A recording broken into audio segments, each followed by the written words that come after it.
Casanova, the seductive genius who fooled kings and escaped prisons. Born in 1725 in Venice, Giacomo Casanova was far more than the infamous womanizer history has remembered. A gifted intellectual, skilled writer, talented violinist, and even a spy, Casanova lived one of the most adventurous and scandalous lives of the 18th century. He navigated the royal courts of Europe, outwitted the Inquisition, escaped from the infamous Venetian prison the Leads, and seduced aristocrats, actresses, and nuns alike. Behind the masks, however, was a brilliant mind wrestling with philosophy, religion, and loneliness. His memoirs, written in exile, remain a vivid window into Enlightenment Europe and one of the most enigmatic lives ever lived. This is the complete story of Casanova, beyond the myth. Was Casanova truly a romantic genius, or just a manipulative adventurer with a gift for reinvention? Let us know what you think in the comments below. This is BioExplainer, where you'll find the true stories behind the world's most fascinating historical figures.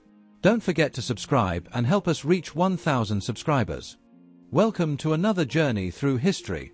Here on BioExplainer, we bring legendary lives back to light. Hit that subscribe button and let's explore together. Chapter 1, Venice, 1725, a child of contradictions. Giacomo Girolamo Casanova was born on April 2, 1725, in Venice, a maritime republic that at the time was already past its golden age. Once the economic powerhouse of the Mediterranean, Venice in the early 18th century had become a city of fading grandeur. Its labyrinth of canals, ornate palazzi, and aging aristocracy now formed the backdrop for one of history's most enigmatic figures. Casanova entered the world during the twilight of the Venetian Republic, a time when wealth and decadence masked growing stagnation.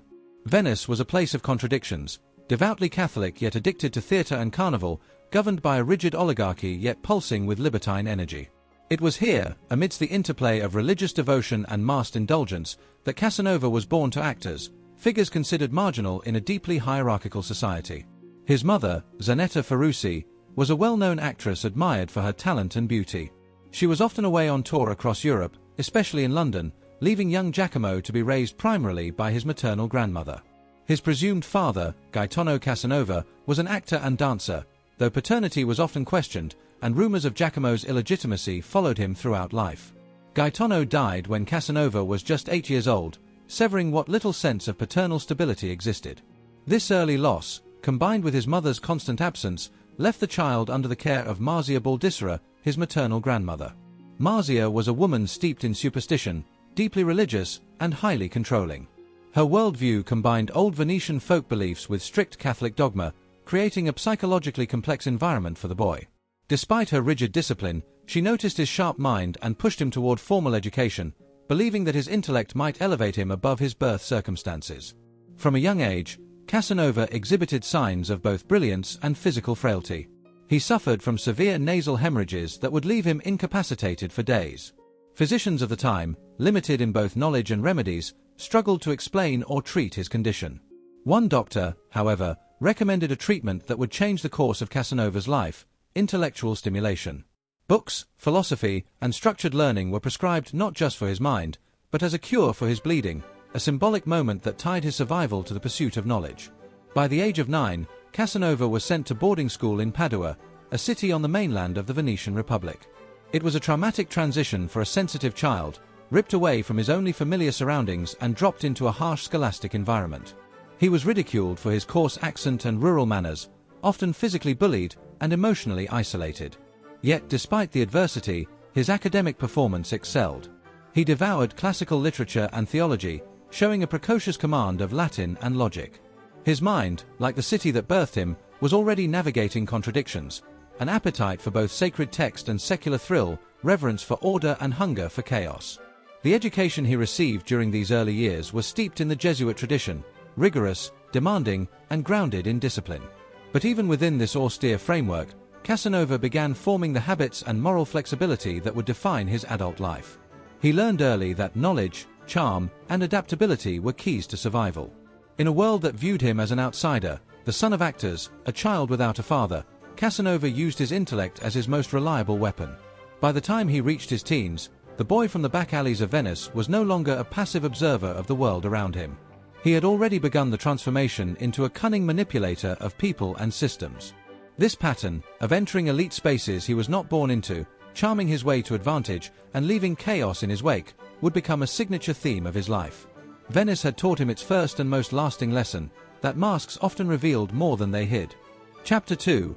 A Scholar in the Making, Padua and the Jesuits. At the age of 12, Giacomo Casanova officially enrolled at the University of Padua, one of the oldest and most respected academic institutions in Europe. Founded in 1222, the university had long been a haven for intellectuals, scientists, and theologians. It was a place where Galileo Galilei had once lectured and where Renaissance thinking had deeply embedded itself in the curriculum. For a young boy still battling physical ailments and social insecurities, the university offered both refuge and challenge. Padua was a stark contrast to the insular, tradition-bound world of Venice. The city attracted thinkers from across the continent, and the intellectual air was thick with discussions of metaphysics, mathematics, and moral philosophy. Casanova quickly immersed himself in the study of Latin, rhetoric, logic, theology, and civil law. His ability to absorb complex material at such a young age earned the admiration of his professors. Despite his youth, he began to carry himself with an academic seriousness, though this was often undermined by his more mischievous tendencies. Casanova's education was not confined to the classroom. He spent long hours in the city's libraries, devouring texts that extended beyond his formal curriculum. Works of Roman historians, Catholic Church doctrine, and the emerging ideas of Enlightenment thinkers filled his mind. At the same time, he was developing a sharp memory, a gift for storytelling, and an intuitive understanding of human psychology. These traits, while not explicitly academic, would prove far more instrumental in the life he was beginning to construct.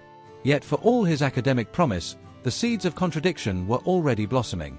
Casanova, barely a teenager, began to frequent local gambling dens. He was drawn not just to the thrill of winning or the danger of loss, but to the social theatre of it all, the performance, the tension, the masks. In parallel, he began experimenting with seduction.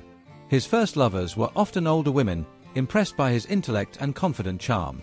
What others saw as precocious behavior, Casanova embraced as initiation into a wider world of pleasure and power. His growing appetite for risk soon brought him into conflict with his Jesuit mentors. Though he had been earmarked for a clerical career, his actions suggested otherwise. He was frequently reprimanded for insubordination, carelessness with money, and excessive time spent outside university grounds. Nonetheless, his academic performance remained strong enough that the university allowed him to continue his studies uninterrupted. By the age of 16, Casanova was already living on the edge of multiple worlds. He moved easily between theological disputations and card tables, between lectures on canon law and late-night rendezvous. His ability to compartmentalize his life allowed him to maintain the facade of a promising young scholar while indulging his growing need for stimulation and attention. In 1742, at the age of 17, he earned his doctorate in law.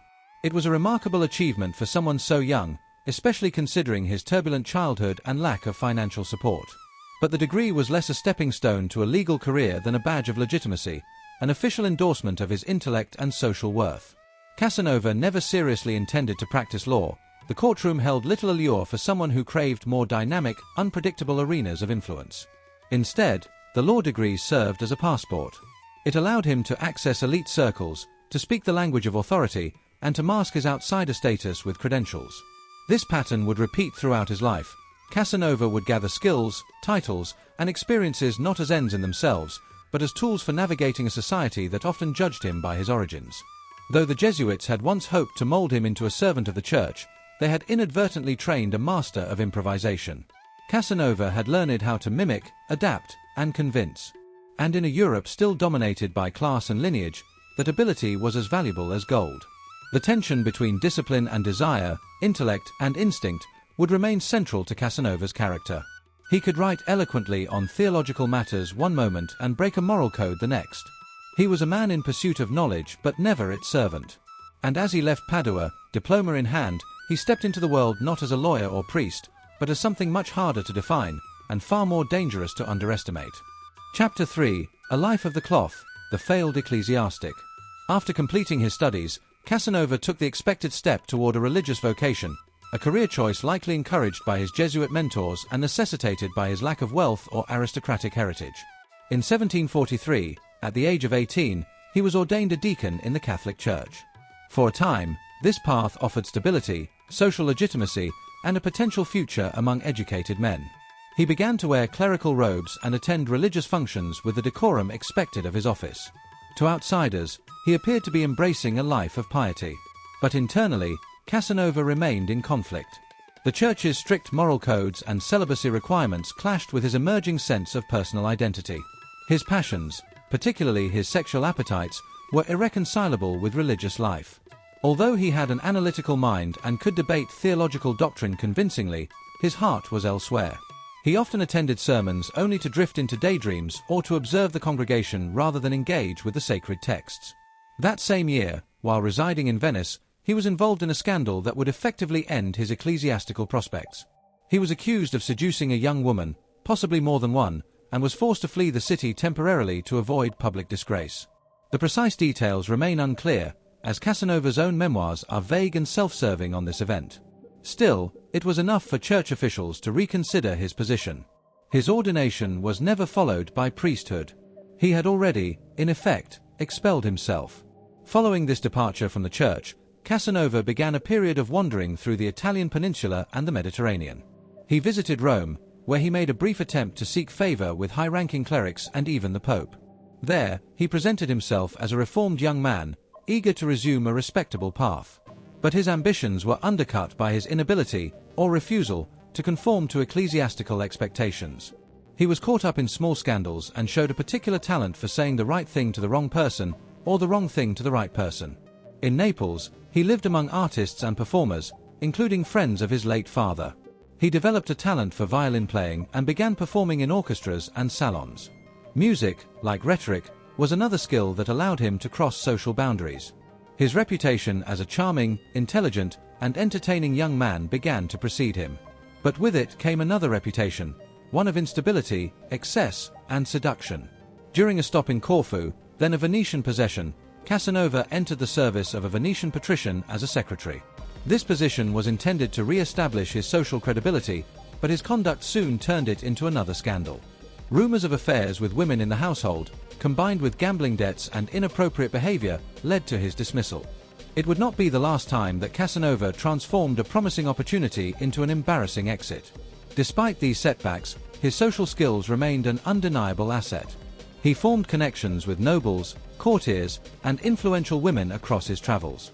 His education, fluency in multiple languages, and polished manners enabled him to present himself as a gentleman, even when he had little money or official status. He could move through aristocratic salons as easily as he could through taverns or gaming halls. This fluidity became a hallmark of his adult life. Casanova's reputation was growing, though not always in the way he hoped. He was admired for his intelligence, wit, and appearance, but mistrusted for his unpredictability and moral looseness. To some, he was a gifted young man with limitless potential. To others, he was already on the road to ruin. He had abandoned the church, failed to settle into any profession, and lived on borrowed money, favors, and charm. But Casanova himself did not view these years as wasted. They were, in his mind, a necessary apprenticeship, a testing ground for identity, pleasure, and power. He was learning how to read people, how to influence them, and how to use his wit and appearance to gain entry into spaces where others like him were unwelcome. He would later write that love and deception were his true vocations, and that both required study, courage, and instinct. These early years taught him how to navigate a society that often denied opportunity to men of humble birth. By his early 20s, Casanova had shed the trappings of a cleric and embraced a life of perpetual reinvention. He had left behind theology and taken up philosophy, not in books, but in life itself. He was no longer pretending to be someone respectable. He was becoming someone unforgettable. Chapter 4: Gambler, Musician, and Libertine, the Venetian Years. By the mid-1740s, Casanova returned to Venice a changed man, no longer a cleric in training, but an ambitious social chameleon in search of opportunity, wealth, and experience. Venice, with its carnivals, gambling houses, theaters, and secret rendezvous, provided the perfect stage for the next chapter of his life. The city that once demanded moral conformity now became a playground for his appetites and schemes. He was barely 20 years old, and already cultivating a persona that merged intellect with seduction, curiosity with risk. One of his first moves upon returning was to immerse himself in Venice's vibrant musical and theatrical world. He earned modest income as a violinist in local orchestras, playing in operas and social events. Though he never considered music a true calling, It offered access to the salons and palaces where the city's elite gathered. These venues also provided the anonymity and glamour he craved. Masks and music offered cover for social transgressions and romantic pursuits. Performing in the shadows of the elite, he watched, listened, and learned. Casanova's life during these years became increasingly tied to gambling. Venice had a long tradition of games of chance, and its ruling class both patronized and tolerated them. Casanova excelled at card games and lotteries, not necessarily because he had superior luck, but because he knew how to read his opponents. He studied their mannerisms, predicted their strategies, and used charm to manipulate outcomes. But he also lost frequently, sometimes disastrously. He borrowed money often, promised repayment with vague terms, and constantly relied on new patrons to escape the consequences of his losses. He began to build a network of influential friends and lovers. Among them was Senator Olvais Malipiero, an elderly and powerful nobleman who took a liking to Casanova's wit and intelligence. Malipiero became a mentor, offering him financial support and introductions to Venetian aristocracy. For a while, the relationship was mutually beneficial. Casanova entertained the senator's guests, translated documents, and helped manage correspondence. But the relationship soured after Casanova began an affair with Teresa Imma, a young woman whom Malipiero was courting. The senator, feeling betrayed, publicly cut ties with Casanova, an incident that foreshadowed a pattern of Casanova sabotaging his own opportunities through impulsive behavior. His relationships with women during this period were numerous and varied. He pursued actresses, courtesans, married noblewomen, and nuns. These encounters were often romantic, sometimes transactional, and always strategic. Casanova viewed seduction as an art form, a game of mutual discovery and power. Many of his lovers came from higher social ranks. For him, seduction was also a means of social climbing. But these relationships rarely ended well. Jealous husbands, angry fathers, and public disgrace frequently followed. He also began to attract attention from more sinister authorities. Casanova was summoned several times by the Inquisition and questioned about his behavior, writings, and associations. He was suspected of spreading impiety, mocking religious traditions, and engaging in forbidden sexual conduct. While he avoided arrest at this stage, the warnings were clear: he was being watched. Venice may have tolerated excess during Carnival, but it punished those who lived in a permanent masquerade. Around this time, Casanova became interested in secret societies, particularly Freemasonry. The organization promised knowledge, fraternity, and influence, elements that deeply appealed to him. He joined a Masonic lodge and began attending clandestine meetings. There, he was exposed to Enlightenment ideals, occult philosophies, and a network of powerful men across Europe. The esoteric knowledge he acquired further enhanced his mystique, and he began to fashion himself as a man of science, letters, and hidden wisdom. His reading widened beyond theology and law. He absorbed works on alchemy, astrology, mathematics, and philosophy. Some of it he misunderstood, other parts he exaggerated in retellings. But the effect was always the same: he became a figure of intrigue. People couldn't decide whether he was a charlatan, a genius, or both. As Casanova entered his mid-20s, he stood at a crossroads. He had no formal career, no steady income, and no family ties to protect him. But he had built a foundation of soft power, relationships, reputation, and the ability to improvise. He could speak with priests, flirt with duchesses, drink with soldiers, and gamble with aristocrats. In every room, he was an outsider who appeared to belong. That was his greatest skill, and it made him dangerous. Venice was beginning to feel too small for his ambitions. The scandals were piling up, and the opportunities were dwindling. Casanova, restless and emboldened, began to look beyond the lagoons.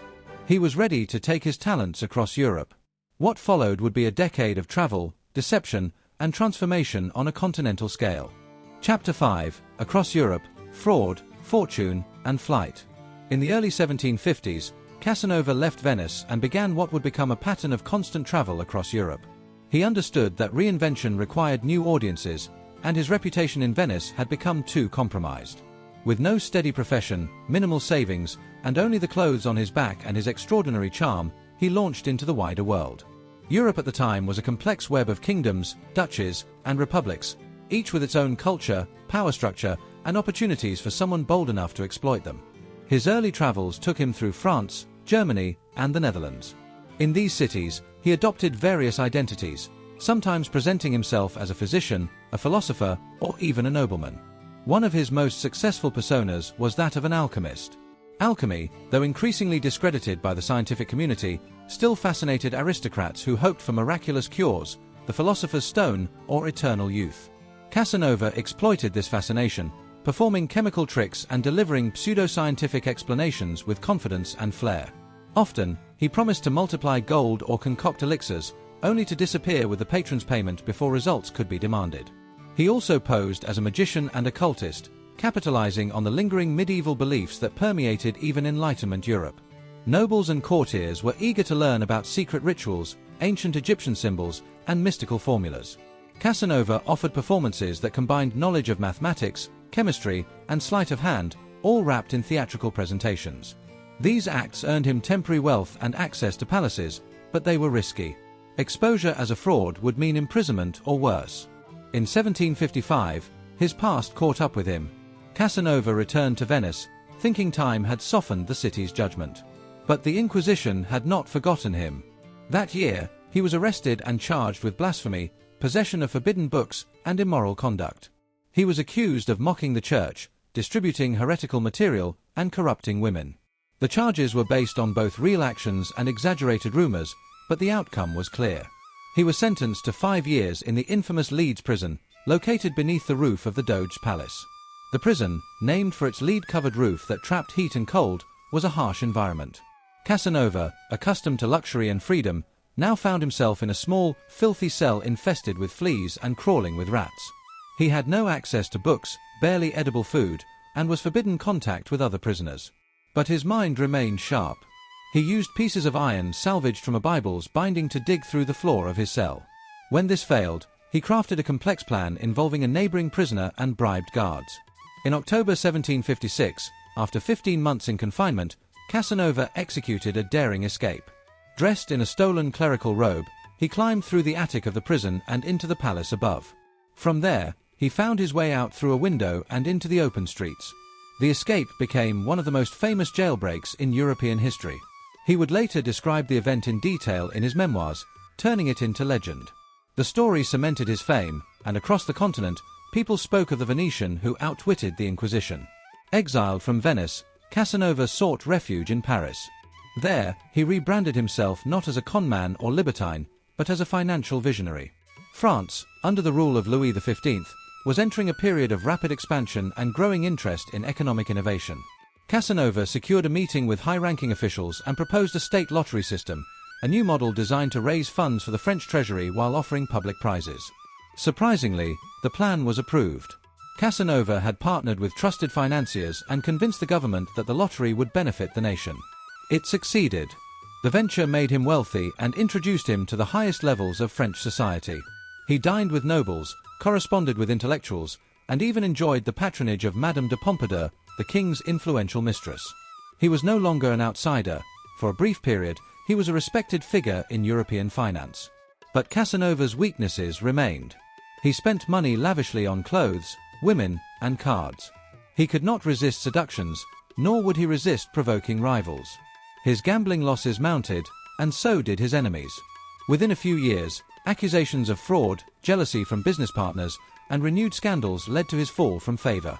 In 1759, he was forced to leave France, under pressure from both creditors and political authorities. Still, the period had changed him. He had moved from seducer to financier, from prisoner to courtier.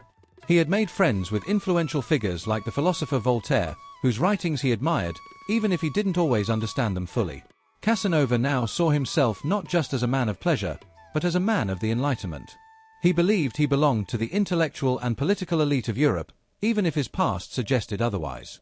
His next journeys would take him deeper into the heart of the continent, where ideas of power, love, and identity would continue to collide in unpredictable and often dangerous ways. Chapter 6: Parisian Intrigues, Wealth, Women, and Influence. When Casanova first arrived in Paris after his legendary escape from prison, he was at the height of his powers. He was not yet 30 years old, but he had already lived more than most men twice his age. His fame as an adventurer and escape artist preceded him, and in a city as socially theatrical as Paris under Louis XV, his reputation was an asset. Paris in the 1750s was the intellectual and cultural heart of Europe.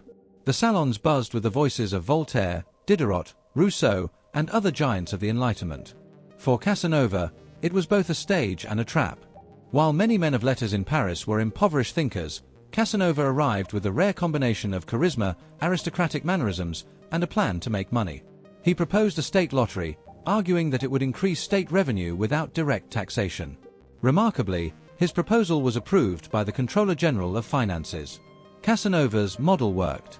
The lottery brought money into the state's coffers and won him a temporary position as a government advisor. Casanova used this legitimacy to gain entry into Parisian high society. He wore tailored French coats and powdered wigs, hosted dinners, and became a fixture in the city's salons. He met aristocrats, artists, and politicians, many of whom were fascinated by his exotic blend of intellectualism and scandal. He claimed to be a man of science, a philosopher, and even a diplomat. With each story, he added to his myth.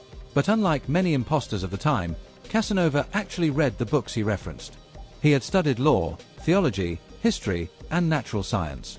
His mind, though often distracted by pleasure, was still sharp and curious.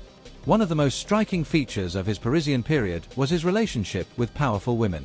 While he seduced many across Europe, in Paris, these women were often his gatekeepers.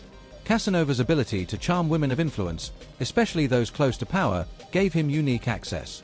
Madame de Pompadour, mistress of Louis XV and a dominant political figure at court, was among the women he sought to impress. While no romantic connection between them is proven, Casanova's association with her elevated his status. His romantic life during this time was turbulent and excessive. He was involved with noble women, actresses, and courtesans. Some affairs were genuine and emotional, others were calculated or transactional. He often documented these liaisons in great detail, especially in his later writings, though always with a sense of his own centrality in the narrative. Rarely did he consider the lasting consequences for the women involved, many of whom risked reputations, marriages, and livelihoods in their dealings with him. Despite his financial success with the lottery, Casanova's money never lasted. He was extravagant. He bought jewelry, fine furniture, and elaborate costumes. He rented apartments in fashionable neighborhoods and hosted lavish gatherings. He gambled heavily and often borrowed from friends and lovers. His debts mounted just as his influence began to wane. Accusations of embezzlement and mismanagement started to surface, and those who once supported him began to distance themselves. His downfall in France was slow but inevitable. The government began to question his role in managing public funds. Rumors spread about his past in Venice and his many aliases across Europe. He was seen as a liability, an unpredictable foreigner with too many enemies and too much scandal. In 1759, he was quietly expelled from France under orders from the authorities. He was not imprisoned or executed, but simply instructed to leave and not return. Paris, once the city of his greatest reinvention, had become the site of his unraveling. His relationships were fractured, his funds depleted, and his reputation wounded. But Casanova, true to form, did not fall into despair. Instead, he packed his belongings and began another journey, eastward, toward the courts and cities of Central and Eastern Europe. This phase of his life marked a turning point. He was no longer a young prodigy of seduction or a rising intellectual star. He was becoming a man chased by his past, one who needed to constantly adapt and escape. Yet even in exile, Casanova saw opportunity. The world was vast, and he still believed he could bend it to his will. Chapter 7: Wandering Philosopher, Eastern Europe and Beyond. After his expulsion from France in 1759, Casanova entered a period of relentless travel that would define the next 2 decades of his life. Without a permanent home or steady income, he moved across Switzerland, Bohemia, Poland, and Russia, relying on his charm, connections, and cunning to gain entry into new social circles. These were the years when he became less of a celebrity and more of a myth, reshaping his identity wherever he landed, always on the edge of scandal or discovery. His journey through Switzerland exposed him to Protestant culture for the first time. In Geneva, he attempted to engage with Enlightenment thinkers, including a failed effort to meet Jean-Jacques Rousseau. The Calvinist rigor of the Swiss cities clashed with Casanova's libertine tendencies. His views on religion, sexuality, and class were often at odds with the more restrained social codes of Northern Europe. Still, he learned from the experience. In typical Casanova fashion, he absorbed local customs just enough to pass, adapting his behavior to avoid arrest or expulsion. In Poland, he gained access to the royal court of King Augustus III, a patron of the arts and an indulgent ruler with a taste for intrigue.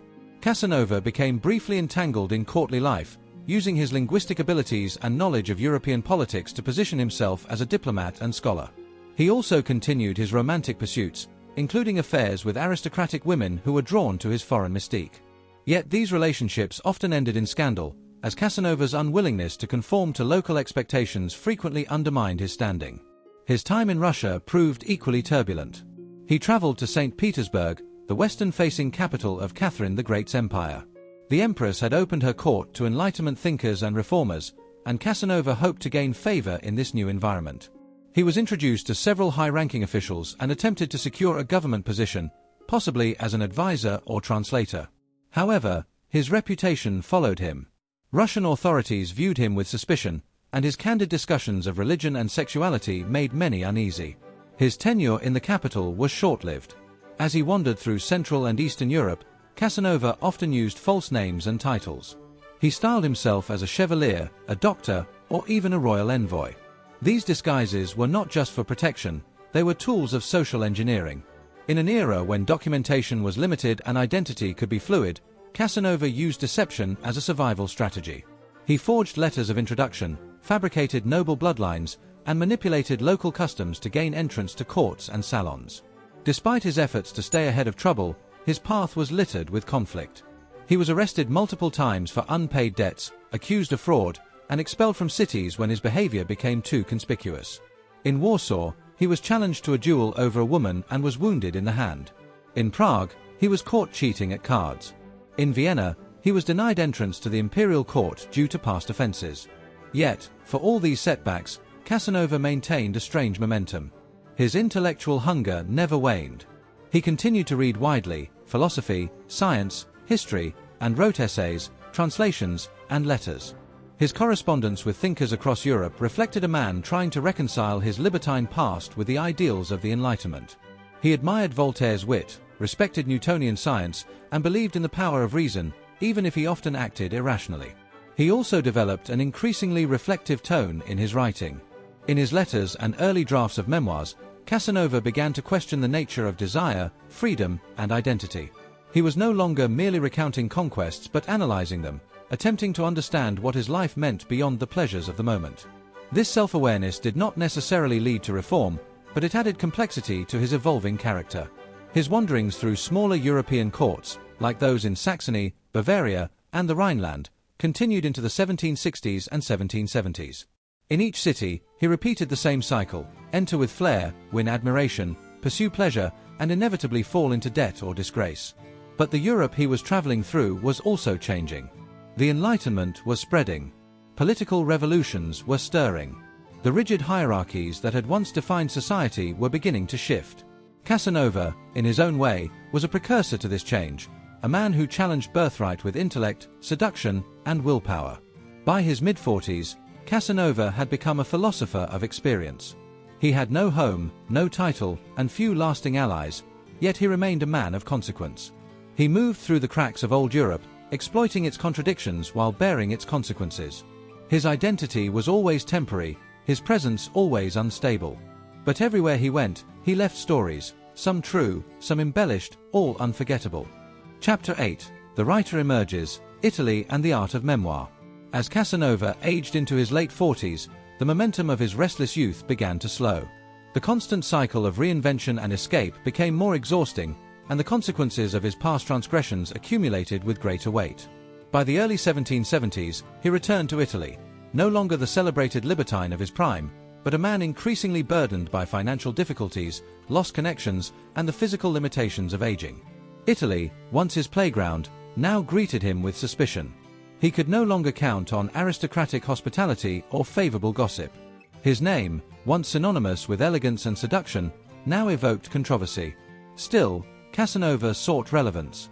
He attempted to regain entry into the Venetian social and political scene, though his earlier crimes, especially his escape from the Leads, remained fresh in the minds of many. The Republic of Venice remained cautious, and full rehabilitation into its official ranks was denied. In a surprising twist, Casanova agreed to work for the very government that had once imprisoned him. He became a spy for the Venetian Inquisitors of State, an intelligence agency that monitored dissent and political subversion. Under this ironic arrangement, Casanova traveled across northern Italy, attending salons and mingling with foreign nationals, quietly reporting on suspected enemies of the state. It was a strange occupation for someone so often on the other side of authority, but the role offered steady income and a semblance of respectability. His work as a spy was marked by ambiguity. Some reports were written with precision and insight, others were vague, theatrical, or filled with personal asides. It was clear that Casanova did not see himself as a loyal functionary. He used the position to explore Italian cities, reconnect with old acquaintances, and relive fragments of his former grandeur. But he was no longer the irresistible figure he once had been. His clothing was worn, his hair had thinned, and his health was deteriorating. Rejection came more frequently than admiration. Personal losses also mounted. Many of the women he had loved were either married, dead, or no longer interested. Former patrons had died or distanced themselves. Letters to past friends often went unanswered. These years marked a turning point in Casanova's emotional life. He became more introspective, more melancholic. He began to reflect seriously on the path he had taken, the adventures, the deceptions, the loneliness. His financial troubles deepened. Gambling, once a source of income and excitement, now drained his limited resources. Loans were harder to secure, and his name carried less weight.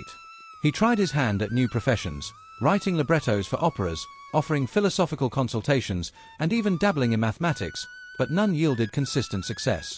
The world had changed. The rising generation of Enlightenment thinkers saw him as a relic, a curiosity from a more decadent age. In 1785, after being forced to leave Trieste due to local scandals, Casanova received an invitation from an old friend who served in the court of Count Joseph Karl von Waldstein, a wealthy Bohemian nobleman. The offer was to serve as a librarian at Waldstein's estate in Dux, now Duchkov, in the Czech Republic. Though the position was modest and the location remote, Casanova accepted. He was now 60 years old and in desperate need of stability. The castle at Dux was a far cry from the courts of Versailles or the salons of Venice. Isolated in rural Bohemia, it housed a small, aging court with little intellectual stimulation. Casanova was provided with a room, meals, and access to the count's private library. In exchange, he was expected to catalogue the collection and provide occasional literary advice. It was a quiet, undemanding post, but for Casanova, it also felt like exile. At first, he resented the conditions. He clashed with the other servants, whom he saw as vulgar and disrespectful. He complained in letters about the climate, the isolation, and the lack of women. But eventually, Casanova redirected his frustrations into writing. Deprived of external diversions, he turned inward. He began to work on what would become his greatest and most enduring project, Histoire de ma vie, the story of my life. The memoir was not intended as a confession or defense. It was, instead, an attempt to capture the essence of a lived experience, unapologetic, reflective, and rich in detail. Casanova wrote in French, the language of European elites, and structured the work chronologically, blending personal narrative with historical observation. He described not only his seductions and scandals but also his thoughts on politics, philosophy, literature, and the nature of love. The work was expansive. He recalled conversations with kings and philosophers, as well as nights spent in inns and brothels. He wrote with wit and vividness, unafraid to portray himself as foolish, cruel, or vain when the moment called for it. What made the memoir remarkable was its honesty, not moral honesty, but psychological accuracy. Casanova understood how people behaved and why. He chronicled the world around him not as a saint or cynic, but as a man who had lived every corner of human emotion. Though he remained at Dux until the end of his life, Casanova never stopped writing.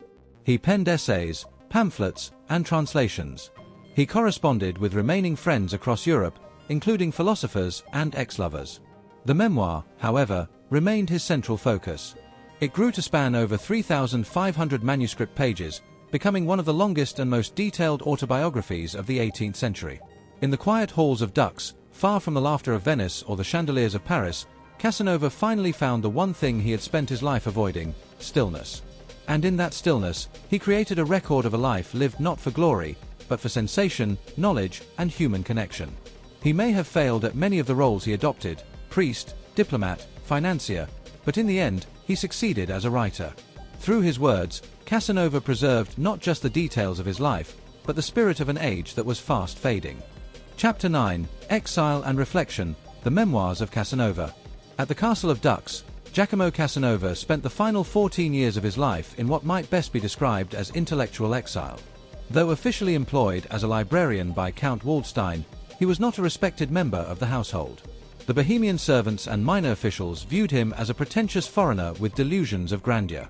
They mocked his mannerisms, ridiculed his French speech, and took pleasure in baiting him into arguments. This daily friction wore on Casanova's already fraying temperament. Despite the social isolation, Casanova settled into a routine. He woke early, wrote for several hours, took long solitary walks, and read from the Count's expansive library. Meals were taken alone or in near silence. On occasion, he was invited to dine with visiting nobles, during which he would revive his old charm and recount tales from his travels. But for the most part, his life had contracted. The days of gambling at European courts and wooing duchesses were over. Now, he occupied a single room in a castle far removed from the cultural capitals he once dominated. It was in this quiet and often hostile setting that Casanova began writing Histoire de ma vie, the story of my life. Unlike most autobiographies of the time, his was not written as a moral lesson or as a defense of reputation. Casanova made no attempt to portray himself as a hero, nor did he apologize for the countless scandals, seductions, and cons that defined his life. Instead, he sought to portray life as it was lived, chaotic, passionate, full of contradiction. The memoir is remarkable in its scope. He began with his childhood in Venice, capturing in vivid detail the textures, voices, and customs of 18th-century life. He recounted the smells of the canals, the voices in the theaters, the tension in the gambling halls. He described his grandmother's superstitions, the early days at Padua, and the Jesuit teachers who attempted to mold his intellect. From there, he moved through his years as a deacon, his imprisonment, his escape, and his endless string of love affairs and encounters with royalty. But the memoir was not just a list of adventures. It was also a meditation on memory, identity, and desire. Casanova reflected on the illusions he created, the women he wronged, and the chances he squandered. He did not romanticize his past. He admitted to cowardice, vanity, and manipulation. But he also celebrated his capacity for love, his appreciation of beauty, and his pursuit of knowledge. The writing is precise, philosophical, and deeply personal. One of the most notable aspects of Histoire de ma vie is how Casanova depicts women. Though he often objectified and used them, he also admired their intelligence, wit, and strength. He gave detailed attention to their personalities, ambitions, and pain. He acknowledged the inequalities they faced and occasionally seemed to grasp the consequences of his actions. This complexity set his memoir apart from others of the time, which often reduced women to caricatures or moral warnings. Casanova's daily life at Dux was unglamorous. His health steadily declined. He suffered from rheumatism, stomach problems, and frequent bouts of melancholy. He was particularly distressed by the fading of his physical appearance, once a powerful tool in his arsenal of charm. He wrote letters pleading for visits from old friends, but few came. The younger generation did not recognize his name, or worse, knew him only as a figure of ridicule. He attempted to publish works beyond his memoirs, including philosophical essays, mathematical treatises, and literary criticism. Most of these projects were ignored or rejected. The intellectual world, now dominated by younger voices and shifting ideas, had moved on. Casanova's style, once cutting-edge, was now considered out of date. His frustration with this reality is evident in his later letters, where he raged against critics and mourned his loss of influence. Yet he kept writing. The manuscript of Histoire de ma vie grew page by page. He filled notebooks with intricate detail, believing that his experiences could serve as a mirror for the human condition. He believed that readers in the future, long after his death, would come to understand him better than his contemporaries ever had. In this belief, he was partially right. His memoirs would not be published in full until long after his death, but they would eventually be recognized as one of the greatest autobiographical works in Western literature. Casanova's final years were marked by solitude, bitterness, and flashes of brilliance. He continued to clash with the staff at Dux, penning scathing letters and sarcastic commentary about their ignorance. He wrote long philosophical monologues in his journals, reflecting on aging, love, and death. He corresponded with distant acquaintances and followed European politics from afar, offering opinions no one solicited. He remained, to the end, a man both self-aware and stubborn, proud and deeply wounded. In 1798, at the age of 73, Casanova died quietly in his room at Dux Castle. The world had changed around him. The Enlightenment was giving way to revolution and war. Napoleon was rising. The aristocratic order that Casanova had spent his life seducing and manipulating was on the verge of collapse. But Casanova left behind something greater than a reputation. He left behind a record. His memoir, sprawling and unfiltered, preserved not just the life of one man, but the soul of an entire century. It offered future generations an unvarnished look at the dreams and excesses of 18th century Europe. Through its pages, Casanova lived on, not as a caricature of seduction, but as a complex, intelligent, deeply human voice calling across time.